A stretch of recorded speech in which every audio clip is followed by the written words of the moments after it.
Extrait d'une écriture nocturne que j'ai intitulée « On finira tous entre quatre planches ».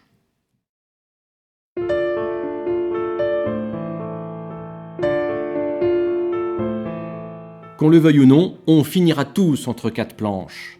Que l'on souhaite être enterré, incinéré ou faire don de son corps à la médecine, l'image est la même, nous finirons tous entre quatre planches.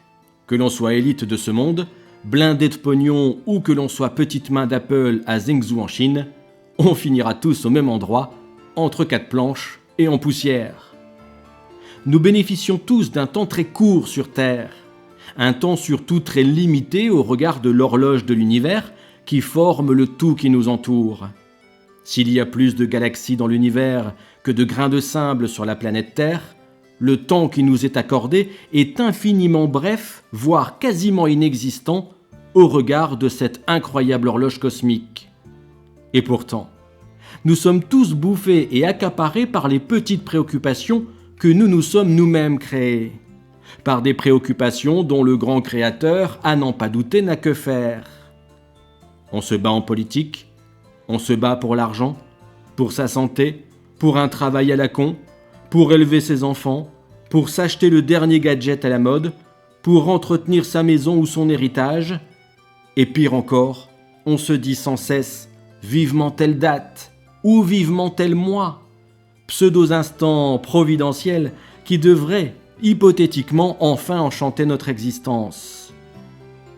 Et durant ce temps, les aiguilles tournent, insidieusement. Elles nous rident et nous fragilisent, provoquant à petit feu la mort du corps déjà programmé. Mais qu'en est-il de l'instant présent ? De ce fameux carpe diem dont le regretté Robin Williams nous parlait dans le cercle des poètes disparus. Il n'est plus. Parce que le monde est fou et parce que nous le cautionnons ainsi. Nous le cautionnons par nos actes irréfléchis et notre absence de réflexion. Le niveau de pensée de la plupart des gens, et surtout malheureusement des jeunes générations, se cantonne à présent à une réflexion de 140 caractères comme sur Twitter, sans aller plus loin, pour passer vite à la pensée suivante, abandonnant le bon sens que nécessitait la précédente. Je vais vous dire un secret qui me concerne, car même si je n'aime pas me dévoiler personnellement outre mesure sur la toile, il est temps que ce message sorte de mon fort intérieur. Un beau matin, j'ai eu comme un déclic. Et j'ai compris que la vie ne valait pas la peine d'être vécue si elle se cantonnait au rythme que tout le monde connaît et définit par l'expression « métro, boulot, dodo ». Je me souviens d'ailleurs que lorsque je disais cela à mes parents, la réponse était imparable « de toute façon, c'est comme ça pour tout le monde ». Je n'ai pas eu cette chance d'être heureux et de m'épanouir dans ma vie professionnelle. Je n'ai pas à en rougir pour autant, mais rien ne vaut la peine d'être vécu sans épanouissement, là où les actes du quotidien rejoignent l'équilibre de l'âme. Il fut un temps où je me moquais presque que des individus soient heureux en occupant des postes que je qualifiais de postes de merde, pour un salaire qui n'était pas moins. Pourtant, étonnamment, ils semblaient aller bien. Ils semblaient être heureux, et même si leur salaire et leur quotidien professionnel me dépassaient, ils étaient bien plus heureux que moi. C'est alors que m'est revenu en mémoire le proverbe bien connu « Heureux sont les simples d'esprit ». Ne voyez pas là l'emprunt de cette phrase comme une insulte à l'intention de ceux que je citais précédemment, mais juste une vérité. Ceux-là ne se prenaient pas la tête, comme on dit. En tout cas, pas autant que moi, pour des détails sans importance.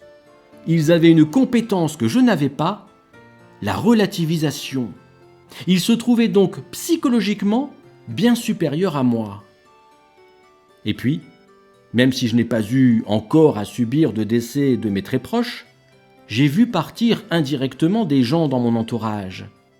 Et j'ai vécu par procuration le départ et la mort. Et ça relativise les choses.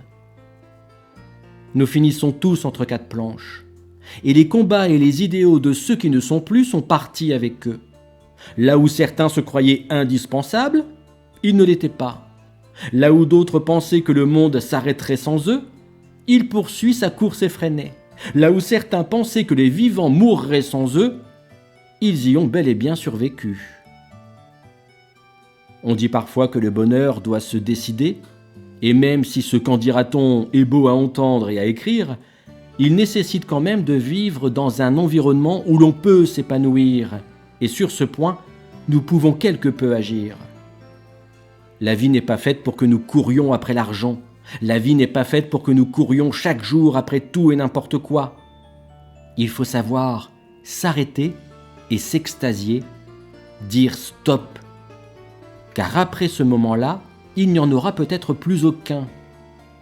La mort peut frapper, comme ça, d'un simple clic, maintenant, dans 10 secondes ou dans 20 ans. Je me rapproche donc de la nature et surtout de la mer, si apaisante, de mes passions, des gens que j'aime, et ils sont très très peu nombreux. Et je laisse derrière moi ce qui m'a rendu malade et mis en souffrance. La vie est un combat, car nous en avons fait un combat. Mais quoi qu'il en soit, nous finirons tous entre 4 planches. Seul un combat doit être mené, celui de vivre, et vivre en plein accord avec soi-même. Soyez heureux.